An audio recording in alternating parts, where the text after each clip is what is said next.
Price Lord. இந்த திங்கட்கிழமை காலையிலே உங்களை சந்திப்பதில் மிகுந்த சந்தோஷம். இந்த நாளுடைய ஆசீர்வாதத்துக்கு ஒரு வேத வசனத்தை வாசிப்போம். ஆண்டவர் ஆகிய இயேசு கிறிஸ்து உயிர்த்தலினாலே எவ்வளோ பெரிய ஆசீர்வாதத்தை நமக்கு வாக்கு பண்ணி இருக்கிறார் என்பதை வாசிப்போம். பிலிப்பியர் 2:9-10.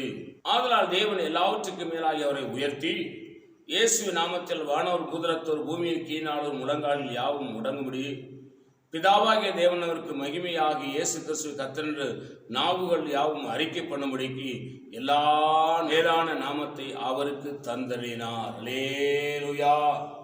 ஒரு பெரிய ஆசீர்வாதம் என்னவென்று சொன்னால், இயேசு உயிர்த்தெழுந்த பிறகு பிதாவாகிய தேவன் அவருக்கு குமாரனாகிய இயேசு மரண பரியந்தம் கீழ்ப்படிந்ததினாலே எல்லா நாமத்துக்கு மேலாக அவர் நாமத்தை உயர்த்தினாராம். வானோர் பூதரத்தோர் பூமியின் கீழானோர் எல்லாருடைய முழங்கால்களும் முடங்கும்படி பிதாவாகிய தேவன் வைத்தாராம். அல்லேலூயா. அப்ப இந்த இயேசு கிறிஸ்து என்கிற நாமத்துக்கு மேல ஒரு நாமம் இல்லவே இல்லை.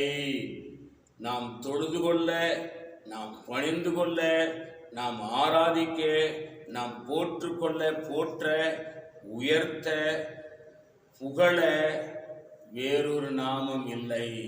அதான் இயேசுவின் நாமம். நான் உங்களுக்காக ஜெபிக்கிறேன். பரிசுத்த பிதாவே, நீர் என்னோடு எங்களோடு பேசின நல்ல வார்த்தைகளுக்காக ஸ்தோத்திரம்.